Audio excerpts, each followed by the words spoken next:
Citoyen TV met en avant les informations du monde, avec des citoyens, pour des citoyens et par des citoyens attachés à une coopération gagnant-gagnant entre États souverains et en soutien aux acteurs qui défendent le droit des peuples à disposer d'eux-mêmes. Bonjour, au sommaire du JT citoyen du 8 février 2021. Actualité au Bénin, actualité au Mali. Patriote africain, intervention du président Bandakani. Patriote US, documentaire sur la fraude. Et pour finir, intervention de la patriote française, Maxette Pierre-Bacas. Commençons tout de suite avec l'actualité au Bénin. Présidentielle au Bénin, la réception des dossiers de candidature pour le scrutin fixé le 11 avril 2021 a pris fin ce jeudi à minuit à la Commission électorale nationale autonome. Démarré le lundi 1er février, l'enregistrement des déclarations de candidature se faisait à compte-gouttes. La grande moisson s'est faite à quelques heures de la clôture. Au total, 14 dossiers, dont celui du président sortant Patrice Talon, ont été reçus le dernier jour. La Sénat a ainsi enregistré pendant 4 jours 20 candidatures. À compter de la clôture, les prétendants au fauteuil présidentiel disposent de 72 heures pour compléter les pièces manquantes de leur dossier, s'il y en a, afin d'obtenir le récépissé définitif qui atteste que le dossier est complet. Tout de suite, actualité au Mali. Au Mali, la polémique enfle autour de la dissolution de la Commission électorale nationale indépendante annoncée le 2 février par le gouvernement. Si pour les autorités maliennes, c'est légal du fait que le mandat des membres de la Commission électorale nationale indépendante était arrivé à terme, ce n'est pas l'avis d'une frange de la classe politique comme le M5, plateforme regroupant les associations et partis de l'opposition qui y voient une manœuvre du gouvernement. Toutefois, la décision des autorités maliennes répond à une demande forte de la classe politique et de la société civile, ainsi que de la communauté internationale, notamment la CEDEAO, Communauté économique des États de l'Afrique de l'Ouest, relative à la nécessité de mise en place d'un organe unique de gestion des élections comme une des solutions de sortie de la crise sociopolitique qui avait mené au coup d'État du 18 août 2020. La CENI est composée d'une quinzaine de membres issus des partis politiques, de la société civile, de l'ordre des avocats et de la magistrature. Sa dissolution intervient quelques jours seulement après celle du Comité national de la transition, organe militaire mis en place après le coup d'État. Tout de suite, intervention du patriote africain Bandakani.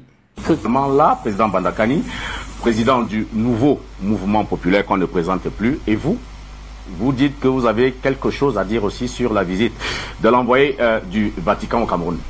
C'est très important. Oui. Vous savez, M. Bungu, le Vatican, on ne peut pas confondre avec les catholiques, qui pour moi sont deux choses différentes. Le Vatican, à travers ses représentants, terrorise les Africains, terrorise les gouvernants, les frères, avec la supposée onction du pape, qui lui permet de se mêler de tout et de rien. Et vous savez que ce pape-là, il a perdu toute autorité, parce que il s'est complètement déconsidéré dans le contexte géopolitique mondial à l'heure actuelle. Et il faut très bien interpréter la présence de son secrétaire d'État au Cameroun. Il est soi-disant venu pour la paix. Je voudrais te rappeler de façon ferme ici que la hiérarchie catholique a joué un rôle négatif dans cette crise qu'on appelle la crise dite anglophone. Elle a parrainé cette crise. Elle a apporté son notion morale et j'allais dire religieuse, pour ne pas dire spirituelle, à cette crise. Le Vatican est au cœur de cette crise. Donc le fait que quand le parrain sort du bois pour venir se présenter, c'est un bon signe. C'est un bon signe. Nous espérons qu'ils auront le courage d'arrêter leur manigance et de respecter le Cameroun. Est-ce que vous n'êtes pas un peu dur? Je ne suis pas dur. L'accueil qui lui a été réservé par les autorités officielles. C'est la diplomatie. Ça s'appelle la diplomatie. Il n'y a pas de sauvages qui dirigent le Cameroun. C'est le Vatican qui se mêle de nos affaires. Le Cameroun ne se mêle pas des affaires intérieures du Vatican. Il n'y a pas un pays qui a le plus de scandale au monde que l'État qu'on appelle Vatican. Avec un... C'est-à-dire, celui qui est peuple là maintenant, là, qui peut parler un truc comme ça? Il vaut quoi, ce peuple-là? Qui peut le parler? Mais le Cameroun ne se mêle pas des affaires du pape. Il y a la pédophilie là-bas, des choses terribles, ils détournent l'argent, des scandales financiers. Le Cameroun ne se mêle pas des affaires du Vatican. Mais le Vatican se mêle de nos affaires. Le clergé catholique a parrainé, soutenu le mouvement dit anglophone. Ils ont accompagné M. Bungu, vous savez de quoi je parle? Je n'ai pas dit tout le clergé, une bonne partie, y compris le Vatican, une bonne partie du Vatican. Moi je sais de quoi je parle, nous avons des éléments et des documents. Vous comprenez M. Bungu? Donc aujourd'hui, s'il sort s'il sort de la brousse du bois et vient se présenter pour la paix, nous on prend acte, M. Bongo. Quand je parle du Vatican, je parle de la trinité maléfique qui dérange le monde. C'est-à-dire, vous avez la City, vous avez le Vatican, vous avez la COP, la DC, le Columbia District, la Washington DC Corporation. C'est la trinité maléfique qui dérange le monde. Et ce sont eux qui sont derrière la crise anglophone pour déstabiliser le Cameroun et arracher le golfe de Guinée aux Africains. Donc, que le secrétaire du pape, cachant la queue de son maître, vienne reconnaître ses crimes, je salue ça, M. Bongo.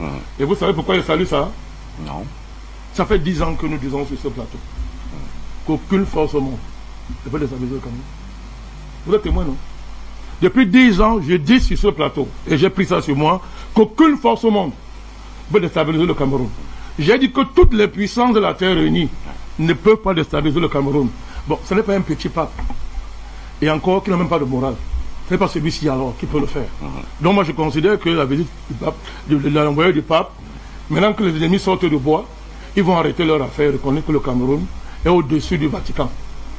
Je voudrais aussi saluer, avec votre permission, M. Bongo, la Russie. Je voudrais apporter à mon nom personnel et au nom de mon parti le soutien à la Russie au président Poutine dans la gestion de son pays, la défense de la souveraineté de la Russie face aux attaques de l'Europe, aux attaques honteuses de l'Europe et des États européens qui soutiennent un voyou qu'on appelle Lavani qui veut déstabiliser la Russie. Et moi, Camerounais, je n'oublie pas que la Russie a toujours été solidaire du Cameroun ces dernières années au Conseil de sécurité de l'ONU. Moi, je n'oublie pas tout le soutien qu'ils nous ont apporté quand nous aussi, on faisait face aux déstabilisateurs professionnels soutenus par la trinité maléfique que je viens de citer, M. Bongo. Donc nous apportons notre soutien total à la Russie, au président Vladimir Poutine. Et il a raison de chasser de son pays ces diplomates qui sont des voyous, qui violent les règles de la diplomatie et qui font du n'importe quoi. Donc nous apportons notre soutien, n'est-ce pas, à la Fédération de Russie et à son président dans cette situation qu'elle est en train de traverser. Je termine en répercutant au niveau du monde entier ce scandale que tout le monde fait semblant de ne pas voir me couvrir. Le gouvernement français, c'est un gouvernement de pédophiles et d'incestueux. Oh, ce que M. Duhamel fait ne peut pas être attribué à tout un gouvernement. Il y a 11 ministres impliqués. Et M. Duhamel est un proche de M. Macron. Vous comprenez pourquoi, en France, on veut ramener l'âge de consentement sexuel. On a mis 13 ans provisoire. Ils vont ramener ça à 4 ans. Ils se battent pour ça. Parce qu'ils sont des pédophiles et des incestueux. Voilà les donneurs de leçons, M. Bongo. Voilà les donneurs de leçons qui parlent tout le temps fort aux Africains. Qui parlent fort à nos présidents. Le gouvernement français est un gouvernement. C'est un scandale. C'est un scandale dans lequel vous avez 11 ministres de M. Macron. Et c'est pas tout. C'est un scandale qui engage près de 600 autres personnalités françaises. Parmi lesquelles vous avez les artistes, vous les connaissez, les éditorialistes, les hommes d'affaires, des anciens présidents. Tous sont dedans. Voilà des gens qui parlent fort aux Africains. Et ce scandale qu'on a voulu étouffer est en train de faire exploser la France. Donc avant que M. Macron regarde du côté d'Afrique, de l'Afrique, qu'il aille d'abord renaître moralement. Qui prennent, voilà, appelle ça, les habitudes des êtres humains. Nous, les humains, nous ne sommes pas des pédophiles, M. Bongo. Les humains ne pratiquent pas l'inceste. Il n'y a que des jupitériens. Et ceux qui sont à côté du Jupiter, qui font des bêtises comme ça. Honte à M. Macron, honte aux élites françaises, donneurs de leçons. Mais je termine en disant que la France survive à ces gens. La vraie France que nous avons connue là, qu'elle survive à ces gens. Nos frères français, avec qui nous partageons des aspirations universelles de changement du monde. Tous ces Français-là qui soutiennent le combat que nous menons ici, ils sont très nombreux, M. Bongo. Je reçois de plus en plus de Français qui m'écrivent. Qui m'écrivent pour dire qu'on soutient ce que vous faites à Afrique Média. On comprend ce que vous faites. Et moi, je ne peux pas jeter ces Français-là parce qu'on a mis à leur tête, n'est-ce pas, un essai qui pense que ce qu'on fait à Jupiter est valable ici sur Terre. Voilà, qui a donc le mérite d'être très clair. Tout de suite, Patriote US, documentaire sur la fraude. Anti-Trump documentaire, Mike Lindell dévoile les chiffres de la fraude dans plusieurs États, en parlant notamment du vote des morts, du vote des mineurs, des clandestins, des votes non vérifiés, pour arriver systématiquement à la conclusion que Trump remporterait largement les États clés si les votes frauduleux n'étaient pas comptabilisés. Il note en tout cas que dans ces États, les votes frauduleux, ou présumés frauduleux, sont très largement supérieurs au nombre de votes qui séparent Trump de Biden, et que les tribunaux, donc, auraient dû se pencher sur les accusations de fraude et procéder à des recomptages complets. Mike Lindell donne également des informations quant à la fraude électronique, sur le fait que les résultats électoraux ont transité sur des serveurs étrangers et que les résultats ont été truqués de plusieurs manières, à travers des coefficients par exemple, qui permettaient en quelque sorte de grossir les voix de Biden et de réduire celles de Trump dans des proportions très importantes.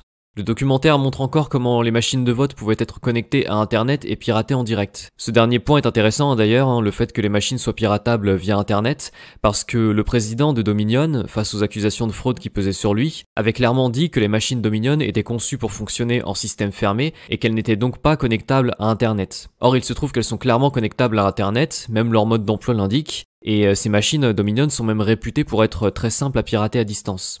Toutes ces informations que nous donne aujourd'hui Mike Lindell au sujet des machines Dominion et de leurs énormes failles de sécurité, ce sont en fait les mêmes informations que donnait Sidney Powell il y a plusieurs mois maintenant, si vous vous souvenez bien. Et ce sont des preuves qui ont été depuis longtemps rassemblées dans des dossiers d'accusation et déposées devant des tribunaux. Alors au passage, la Cour suprême devrait se prononcer le 19 février sur différents dossiers d'accusation relatifs à la fraude, dont le dossier de Sidney Powell, un autre de Trump, un autre de Linwood. Bon bref, on aura peut-être du nouveau le 19 février. Bon, en tout cas, tout ça pour vous dire que les preuves de fraude présentées dans ce documentaire sont tout sauf des affirmations gratuites. Sont des accusations qui sont étayées et l'analyse des machines de vote ou des serveurs montre sans l'ombre d'un doute des résultats qui sont frauduleux, comme par exemple des résultats qui sont tellement favorables à Biden que c'en est statistiquement impossible. Vous savez, les fameux camions de vote avec les voix qui sont à 100% pour Biden par exemple, et il a même été possible de suivre en direct des connexions internet de l'étranger vers les États-Unis, des intrusions dans les systèmes de vote, c'est-à-dire en clair des ingérences étrangères et le piratage des machines à distance. En somme, il y a là une somme d'informations qui à mon avis est impossible à contester et que l'armée et les services de renseignement, comme on l'a déjà dit, doivent probablement posséder depuis un bon moment déjà.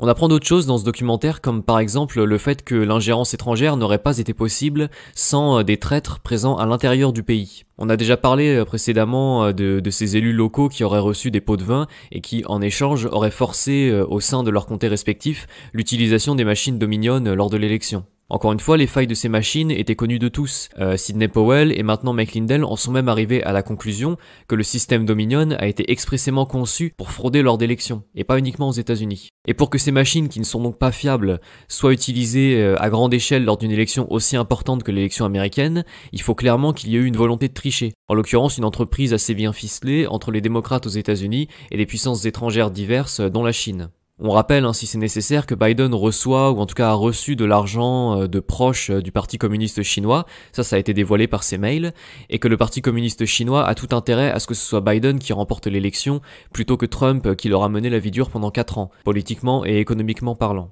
Bon, enfin, on découvre que dans certains États, notamment au Michigan, des pressions, des menaces même, ont été exercées contre les avocats ou les procureurs qui auraient voulu soutenir Trump dans les différentes contestations qu'il a présentées à la justice relatives à la fraude. En gros, on a fait comprendre à tous les juristes, à ceux qui n'étaient pas corrompus en tout cas, qu'au lendemain du 3 novembre, il valait mieux faire profil bas et faire comme si Biden avait gagné honnêtement. Cette information-là, elle est capitale puisqu'elle nous permet peut-être de mieux comprendre pourquoi la justice a systématiquement refusé de s'intéresser aux contestations électorales. On a eu un mélange de corruption et d'intimidation qui explique pourquoi Trump a paru subitement abandonné de tous. Bon, en résumé, ce documentaire, c'est une synthèse de la fraude qui devient de plus en plus évidente, mais qui peut pourtant vous faire expulser des réseaux sociaux si vous en parlez trop publiquement. Twitter, comme vous le savez, censure des comptes par milliers, et je vous rappelle aussi que depuis un mois, YouTube s'autorise à supprimer toute vidéo qui accorderait du crédit à la fraude électorale. Et pour finir, intervention de la patriote française, Maxette Pirbacas. Mes chers compatriotes guadeloupéens, martiniquais, réunionnais et guyanais, j'ai tenu ce jour, vendredi 5 février 2021, à vous communiquer mon point de vue et le travail parlementaire de député européen que je vais réaliser ces 6 prochains mois dans le cadre de l'importante réforme de l'octroi de mer qui va se passer au sein des institutions européennes. Je ferai ce travail avec mon groupe Identité et Démocratie et des députés des 27 États membres de l'Union européenne. Il est important pour moi, en tant qu'ultramarine, que l'aboutissement de ces négociations sous l'octroi de mer avant le 31 juin 2021 se fasse dans l'intérêt de l'ensemble de tous mes compatriotes ultramarins insulaires, sans oublier les collectivités territoriales et entreprises locales. Il faut savoir que la vie dans nos départements d'outre-mer est bien plus chère qu'en métropole. Je tenais à vous le préciser, mes chers ultramarins.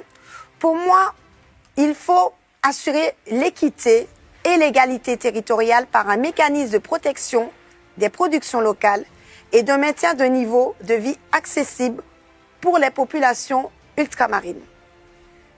Sachant que nous savons que par rapport à notre insularité, notre éloignement, notre isolement, notre niveau de pauvreté est élevé, que notre niveau de revenu est nettement plus inférieur qu'à la France métropolitaine, que le coût de la vie et des produits de première nécessité est bien plus cher. Assurer pour moi une égalité territoriale en matière économique doit être le but premier de la réforme de l'octroi de mer, en le rendant encore plus efficace, tout en assurant l'application de l'article 349 du traité du fonctionnement de l'Union européenne. Je vais citer quelques objectifs qui me paraissent importants. Ne pas exclure du bénéfice des exonérations d'octroi de mer les productions locales, qui assureraient moins de 5% des besoins du marché local, ou plus de 90%. Car ce principe est inacceptable pour nos entreprises locales ultramarines. Il ne faut pas que la production importée soit avantagée par rapport à la production locale. Il faut donner 100% d'accès au marché local à tout le monde afin d'assurer une égalité de traitement. Le seuil d'assujettissement à l'octroi de mer devait être relevé, à mon avis, de 300 000 à 550 000 euros, permettant aux petites et nouvelles productions de sortir du champ de l'octroi de mer. Prendre en compte les nouveaux besoins et projets de développement en élargissant la liste des produits, comme je peux citer par exemple ceux de première nécessité pris en compte dans le cadre de l'exonération de l'octroi de mer.